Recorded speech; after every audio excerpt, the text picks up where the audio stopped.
Can good design shape a better world? At Monocle's Quality of Life conference in Barcelona this September, we'll be putting that question to the people who already are. Join leading designers, architects, and creative leaders as we explore how design intersects with culture, business, and everyday life. Plus, great food, excellent company, and plenty of Catalan charm. Find out more and book your seat at monocle.com/conference.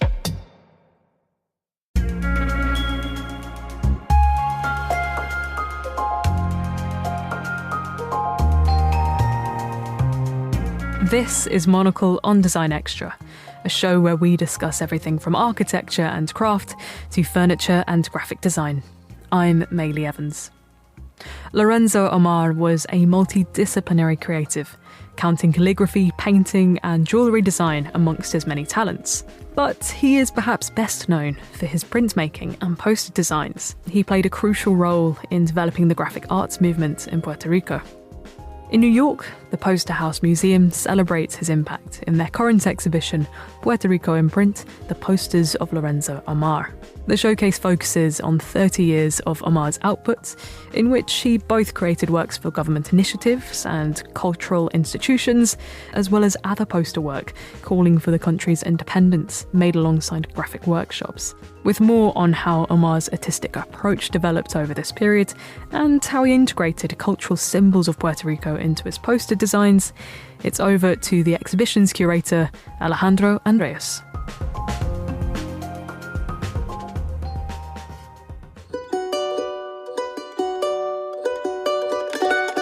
From the very beginning, he starts to utilize elements that we can identify as part of Puerto Rican iconography. He borrows a lot of figures from Puerto Rican folk art. For example, the image of the three kings appears on a regular basis. The carving of santos, wooden saints, the use of colors that definitely reflect both the environment of the tropics, but also the tradition of different crafts in Puerto Rico. From paper flowers to fabrics to, again, all of these magnificent carvings that are then lacquered. And the tradition goes all the way back to the colonial period in these Puerto Rican santos.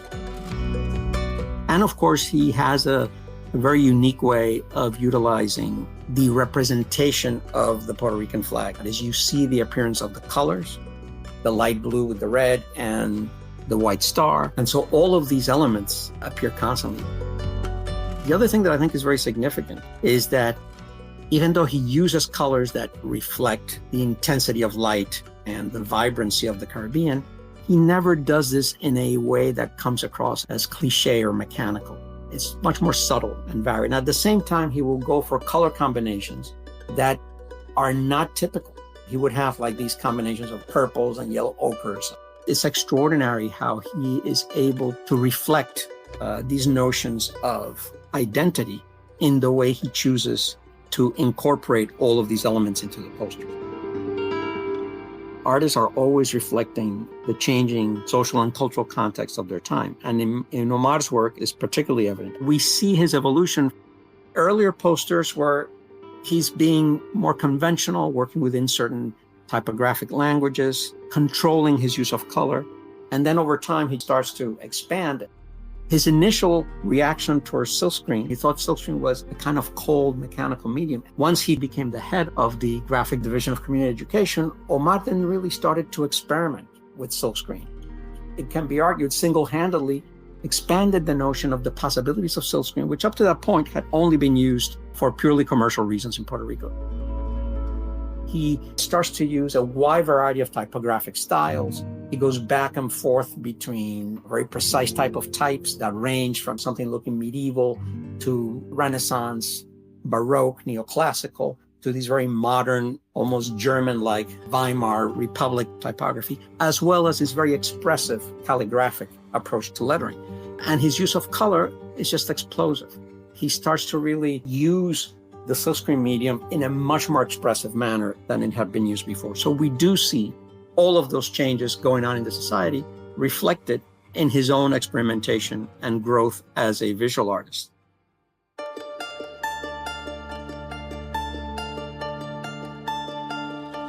In his work as a poster maker, his separate work also as a printmaker, And then, of course, all the other different things that he was doing, paintings, designing stage sets for the ballets of Puerto Rico, political caricatures for periodicals that advocated Puerto Rican independence. He's a very multifaceted artist. And in all these phases, we do see this constant change. Even though there's these shifting visual languages, it is still all by the same artist. There's a particular sensibility, the attention to craftsmanship, the incredible precision, the intense variety of color, and this really wonderful way of drawing the figure in all of these different graphic possibilities within the posters. There are posters he did in the division of community education, 1951 to 1957, about government, culture, and the people's Puerto Rico. Images that are very much about public education, public health, literacy, the promotion of films that are going to promote a sense of community action and solidarity. Here's where you start to see very early on the images of Puerto Rican folk art being very much integrated.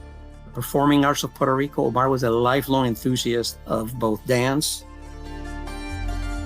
political posters, the ones that dealt more with larger 19th century issues.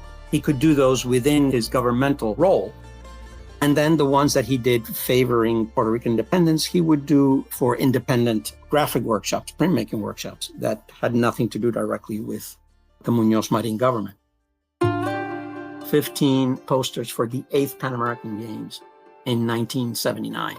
Those were very important to him because not only did he practice as a gymnast throughout his entire life, right into old age, even after he retired, he also wanted to show his admiration for the sport, or for the sports in plural, as a way of nations creating solidarity among themselves, but also within the whole hemispheric notion of a Pan-American spirit.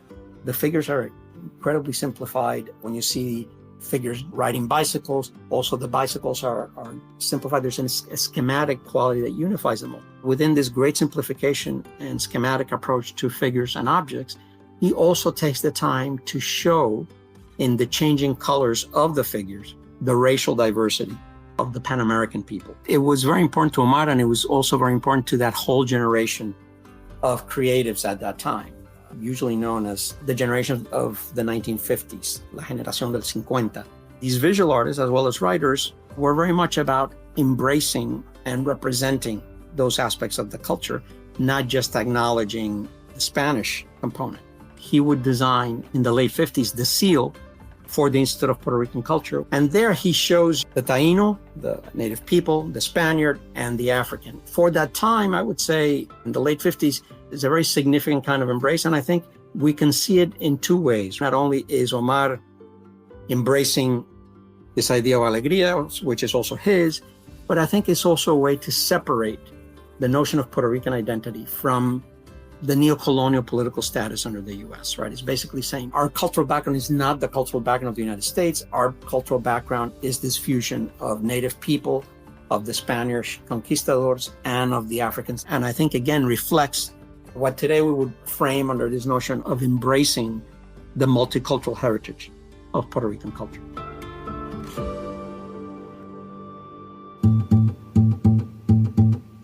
Homar, from the very beginning, starting in the early 50s, was very much a teacher and a mentor, right? But not a mentor and teacher in a conventional way of the way most teachers run a classroom. No, he did it very much with this workshop mentality. Apprenticeships that started as early as his first job at the Division of Community Education, and then later on the Graphic Arts Workshop at the Instituto de Cultura Puertorriqueña. He was always teaching by doing and by bringing in these younger artists and designers to be taught, particularly the process of silkscreen and printmaking. He would give them the assignment of making a poster, and first it would all be about research.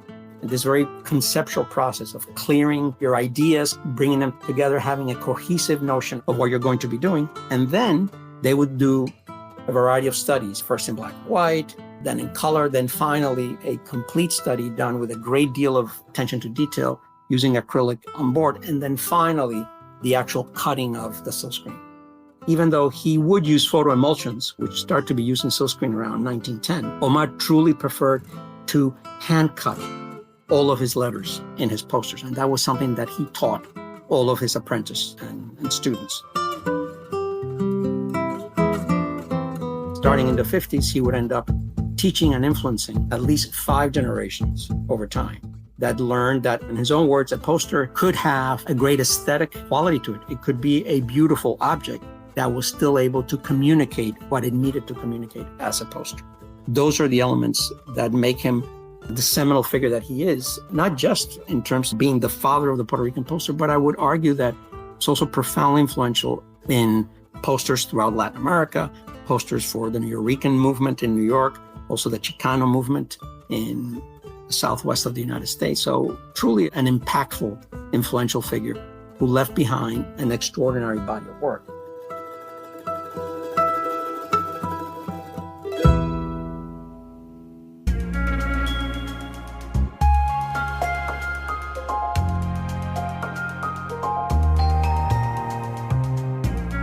Alejandro Andreas there. Puerto Rico in Print, the posters of Lorenzo Homar, runs at the Poster House in New York City until the 7th of September 2025. That's all for this week. If you're eager for more design stories, then listen to our main programme, Monocle on Design, airing on Tuesdays at 8 p.m. London time. Or if you prefer print, then pick up a copy of Monocle magazine, available on all good newsstands now. Today's episode was produced and edited by me, Maylee Evans, with special thanks to Henry King for conducting that interview.